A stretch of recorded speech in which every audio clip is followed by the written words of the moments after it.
ಅವರೆಲ್ಲ ಬೆಂಗಳೂರಿನಲ್ಲಿ ಸ್ವಂತ ಸೂರಿಲ್ಲದೆ ಲೀಸ್ಗೆ ಮನೆ ಮಾಡಿಕೊಂಡು ಬದುಕ್ತಿದ್ರು. ಆದರೆ ಅವರ ಪಾಲಿಗೆ ಹೌಸ್ ಓನರೇ ವಿಲನ್ ಆಗ್ಬಿಟ್ರು.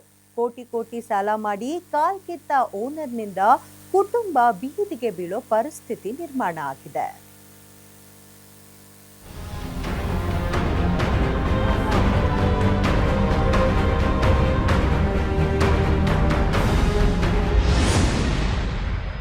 ಲಕ್ಷ ಲಕ್ಷ ಲೀಸ್ಗೆ ಹಣ ಕೊಟ್ಟು ಬೀದಿಗೆ ಬಂದ ಜನ, ಹಣ ವಾಪಸ್ ಕೇಳ್ದವರ ಮೇಲೆಯೇ ಕೇಸ್.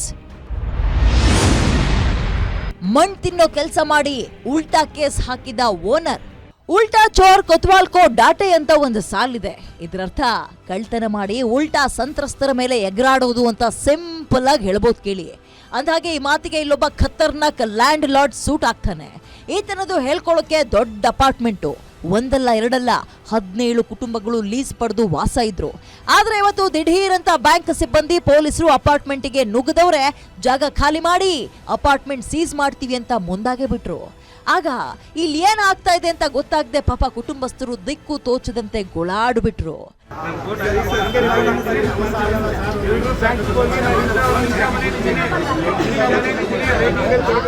ಇದು ಚಂದ್ರ ಲೇಔಟ್ನಲ್ಲಿರೋ ಅಪಾರ್ಟ್ಮೆಂಟ್. ಹೀಗೆ ಇಷ್ಟು ಜನರನ್ನ ಅಸಹಾಯಕ ಸ್ಥಿತಿಗೆ ತಂದು ನಿಲ್ಸಿರೋ ಈ ಓನರ್ ಹೆಸರು ಸುಧಾಗೌಡ. ಆದ್ರೆ ಇವತ್ತು ಏಕಾಏಕಿ ಬ್ಯಾಂಕ್ ಸಿಬ್ಬಂದಿ ಬಂದವರೇ ನೀವೆಲ್ಲ ಮನೆ ಖಾಲಿ ಮಾಡಿ ಅಂತ ದೌರ್ಜನ್ಯ ಮಾಡಿದ್ದಾರೆ ಅನ್ನೋ ಆರೋಪ ಕೇಳಿಬಂದಿದೆ. ಅವಾಚ್ಯ ಶಬ್ದಗಳಿಂದ ನಿಂದಿಸಿ ಮನೆ ಬಾಗಿಲುಗಳನ್ನ ಜೋರಾಗಿ ಬಡ್ದು ದಾಂಧಲೆ ನಡೆಸಿದ್ದಾರೆ. ಇದಕ್ಕೆ ಈ ದೃಶ್ಯನೇ ಸಾಕ್ಷಿ ನೋಡಿ.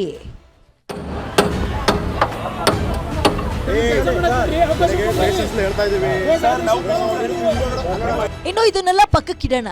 ಪಾಪ ಈ ಅಜ್ಜಿ ನೋಡಿ, ಮಗ ಸೊಸೆ ಇಬ್ರು ಸಾವನ್ನಪ್ಪಿದ್ದಾರೆ. ಕೆಲ ವರ್ಷಗಳಿಂದ ಮೊಮ್ಮಕ್ಕಳನ್ನ ತನ್ನ ಪೆನ್ಷನ್ ಹಣದಲ್ಲೇ ಸಾಕ್ತಾ ಇದ್ದಾರೆ. ಲಕ್ಷ ಲಕ್ಷ ಲೀಸ್ ಹಣ ಕೊಟ್ಟು ಲೀಸಿಗಿದ್ರು. ಆದ್ರೀಗ ತನ್ನ ಮೊಮ್ಮಕ್ಕಳ ಜೊತೆ ತನ್ನ ಎಲ್ಲಿಗೆ ಹೋಗ್ಬೇಕು, ದುಡ್ಡು ಇಲ್ಲ, ಬದುಕು ಇಲ್ಲ, ಹೇಗ್ ಜೀವನ ಮಾಡಬೇಕು ಅಂತ ಕಣ್ಣೀರಲ್ಲಿ ಕೈ ತೊಳಿತಾ ಇದ್ದಾರೆ. ನಾವು ಏನು ಮಾಡೋದು? ನಾವು ನಮ್ಮ ಮೊಮ್ಮಗ ತಾಯಿ ಇಲ್ಲ, ಅಪ್ಪ ಇಲ್ಲ. ನಾನು ತಗೊಂಡು ಆ ಮಗುಗೆ ಸಾಯ್ತಾ ಇದ್ದೀನಿ. ಈ ಥರ ಮಾಡಿದವರಲ್ಲ, ಏನು ನಾನು ಮಾಡೋದು ಹೇಳು? ಎಲ್ಲೋಗ್ಬೇಕು? ನಾವು 8 ಲಕ್ಷ ಕೊಟ್ಟಿದ್ದೀವಿ. 8 ಲಕ್ಷ ಅದೇ ಅಮ್ಮ ಇರೋದು ನಮ್ಮ ಹತ್ರ.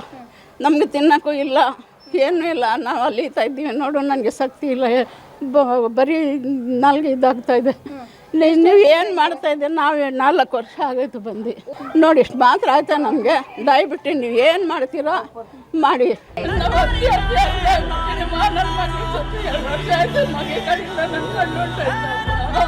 ಮನೆ ಒಳಗಡೆ ಜನ ಇರ್ಬೇಕಾದ್ರೇನೆ ಮನೆ ಡೋರ್ನ ಒಡೆದು ಕಿಟಕಿಗೆ ಹಾನಿ ಮಾಡಿ ಬ್ಯಾಂಕ್ ಸಿಬ್ಬಂದಿಗಳು ಅಟ್ಟಹಾಸವನ್ನ ಮೆರೆದಿದ್ದಾರೆ. ಈ ಮನೆಯಲ್ಲಿದ್ದ ಮಹಿಳೆ ಅನಾರೋಗ್ಯದಿಂದ ಬಳಲ್ತಾ ಇದ್ದು ತಮಗಾದ ಅನ್ಯಾಯಕ್ಕೆ ಕಣ್ಣೀರಿನ ಹೊಳೆ ಹರಿಸ್ತಾ ಇದ್ದಾರೆ. ಆದ್ರೆ ಈ ಮನೆ ಹಾಳ್ ಲ್ಯಾಂಡ್ ಲಾರ್ಡ್ ಮಾತ್ರ ದುಡ್ಡು ವಾಪಸ್ ಕೇಳ್ದವ್ರ ಮೇಲೆನೆ ಆವಾಜ್ ಹಾಕಿ, ಇದೆಲ್ಲದರ ನಡುವೆ ನಿಮಗಿರೋದು ಇನ್ 2 ದಿನ ಟೈಮು, ಅಷ್ಟ್ರಲ್ಲಿ ನೀವೆಲ್ಲರೂ ಜಾಗ ಖಾಲಿ ಮಾಡ್ಬೇಕಷ್ಟೇ ಅಂತ ಬ್ಯಾಂಕ್ನವರು ಗಡುವನ್ನ ಕೊಟ್ಟು ಹೋಗಿದ್ದಾರೆ. 1 ವರ್ಷಕ್ಕೆ ಹಾಕ್ಸಿರೋದು. ಪೇಪರ್ ಬಂದು 8 ದಿವಸ ಮುಂಚೆ ಪೇಪರ್ ಬಂತು. ಅವರೇ ಮಾಡಿಸ್ಕೊಟ್ಟಿದ್ದು. 8 ದಿವಸ ಮುಂಚೆ ಪೇಪರ್ ಬಂದ ತಕ್ಷಣ ಬಿಲ್ಡಿಂಗ್ಗೆ ಬಂದಾಗ್ಬಿಡ್ತು. ಬ್ಯಾಂಕ್ ಅವರೇ ಹೊರಗಡೆ ಬನ್ನಮ್ಮ ಅಂದರು. ನಮಗೆ ಗೊತ್ತಾಗಿಲ್ಲ. 25 ವರ್ಷ ಈ ಏರಿಯಾಗೆ ಬಂದು ನಾವು, ನಮ್ಗೆ ಇಂಥ ಎಲ್ಲೂ ಆಗಿರಲಿಲ್ಲ. ಮೊದಲೇ ಕೇಳಿದ್ರು ನಾವು, ಸಾಲ ಐತೆ ಅಂತ ನಿಮ್ಮ ಬಿಲ್ಡಿಂಗ್ನಲ್ಲಿ, ಯಾವಾಗ ನಮ್ಮ ಮನೆ ಕೊಟ್ಟಿದ್ದು ನೀವು ಅಂತ. ಇಲ್ಲಮ್ಮ, ಏನು ಇದಕ್ಕೆಲ್ಲ ಆರಾಮಾಗಿರಿ ಅಂತ ಹೇಳಿದ್ರು. ನಾವು ಗೊತ್ತಾಗಿಲ್ಲ, ಬಂದಿದ್ದು ಸಾಮಾನ್ಯ ಜೋಡಿಸಿರ್ಲಿಲ್ಲ, ಬಂದ್ ಮಾಡಿಬಿಟ್ರು ನಮಗೆ.